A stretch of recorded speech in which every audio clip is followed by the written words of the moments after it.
Welcome to Between Two Hops, a segment on the Taproom exclusive inspired by Inside the Actors Studio, where I get to know my guest a little better. I'm your host, Dean Zarbaugh. On today's show, I am joined by Chris Kambouris, brewer for Bascule Brewery and Public House in Lorain, Ohio. Let's get started. Chris, what is your favorite style of beer to brew and to drink?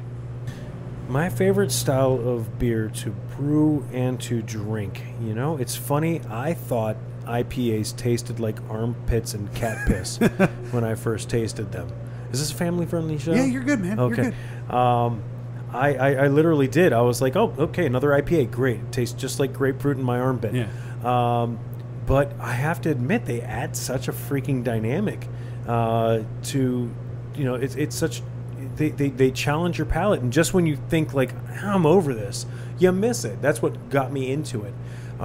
So I still enjoy them, but I also like to smoke a pipe and smoke a cigar. So yeah I got to go with like a stout or a good Scotch ale. Something big to go with a cigar. Great Divides Scotch ale, a Claymore. Oh my god. Oh yeah, that's the best. That's a good one. Yeah, that's a solid one. Okay. What's your least favorite style of beer to brew and to drink?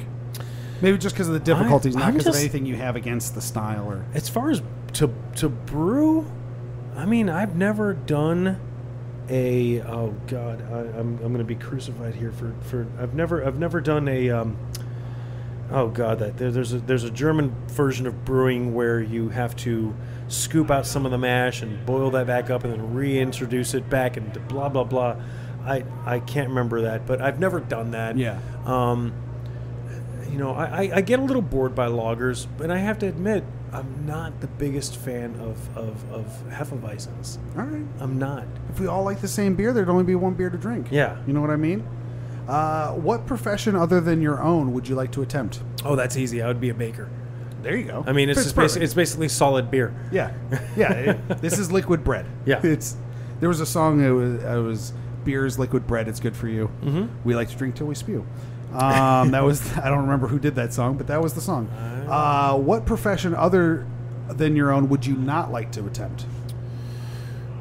Why do I feel like this deserves a good level of thought? What would I not like to attempt?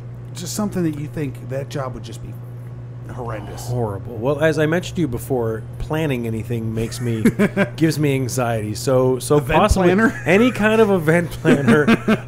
Yeah, I would be really bad planner, at that. Perfect. Right. Well, actually, you know what? That's the funny thing about a wedding planner. I could probably spontaneously just like make that happen, and we've done it. Bascule Brewery is a wedding venue. If you go under Lorain County Visitors Guide, that's they awesome. have us listed as a wedding venue because they think we know what the hell we're doing. There you go. Hey.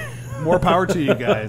And this is this will be a good one for you. What hurdles did you personally face, and how did you overcome them when you were opening this place? Oh, for God's sakes. Well, you know, Jesus. I know this is supposed to be a light bit, but I had this whole thing was nothing but there was a lot of gravitas to this. I was going through a divorce, raising my first and only child when Bascule Brewery was incepted, and I was crashing on a stranger's couch. I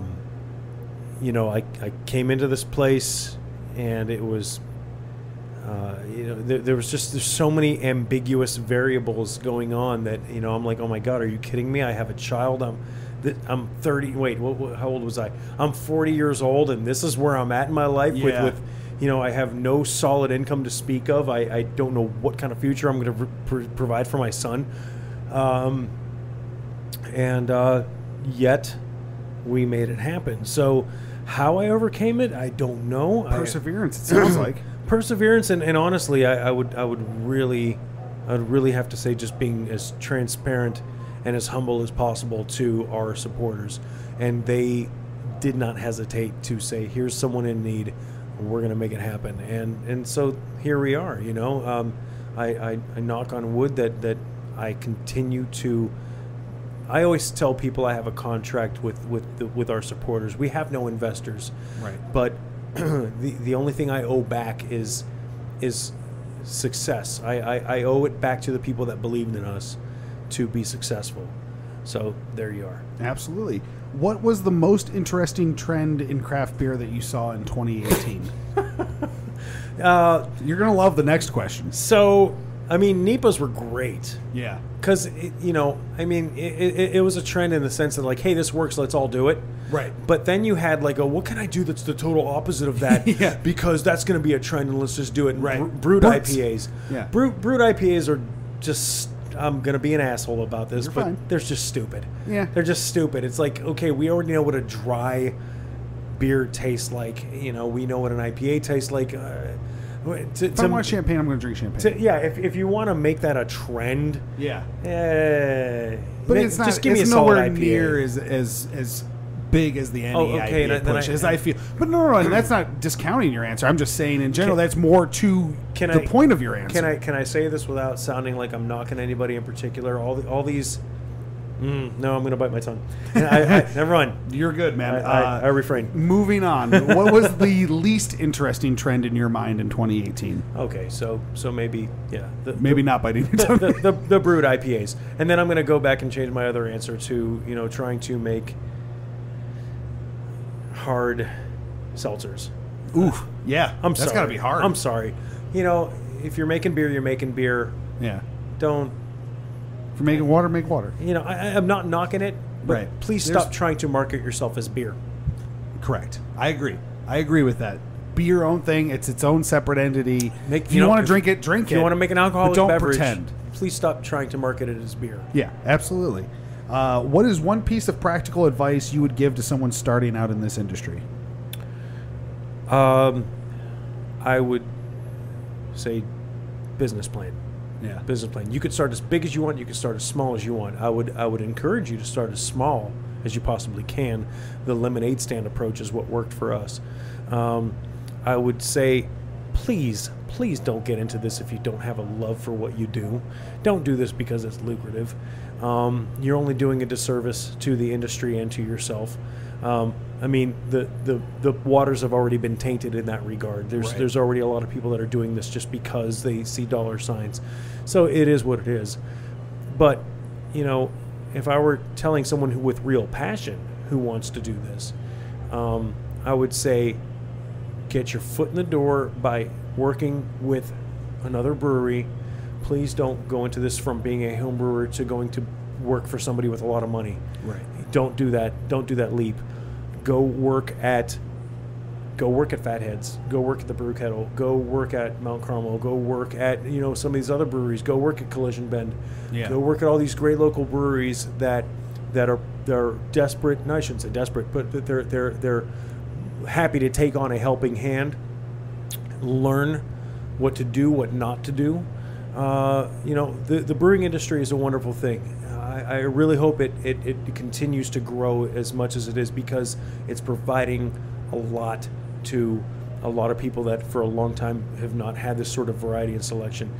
Please don't be part of the problem if and when the bubble does pop. Don't be part of that. Right. Absolutely. If you could send a message to yourself 10 years ago, what would you tell the younger you? Don't wear Z Cavaricis. Throw away your Vanilla Ice CDs. Wait, was that 10 years ago? I'm like, oh my God. Wow, you're in the 90s. No. You're living in the 90s right now. I was still listening to, no. 10 years ago, what would I tell you?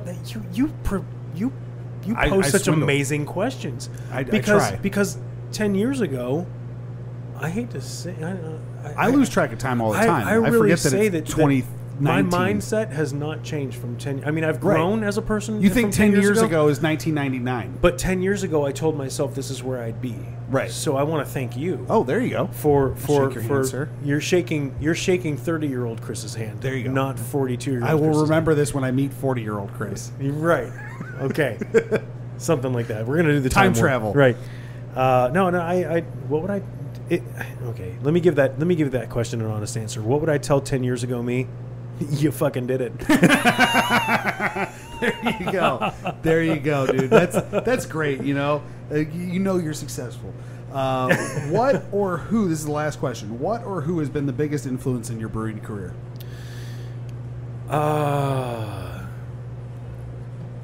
Man, Basic Brewing Radio. James Spencer and Steve Wilkes of Basic Brewing Radio. They have been they have been in just priceless. You know, when it comes to how to keep a level, humble head about what you're doing, improving upon what you're doing, not being ashamed of how small you're doing or how much you don't know. Yeah. Seeking for knowledge. I would say basic brewing radio, without a doubt, hands down, has been the most valuable tool to getting me to where I am. Chris, thank you so much for your time. Tune in next month for another edition of Between Two Hops, and you can catch up on past episodes by subscribing to the Taproom exclusive on YouTube.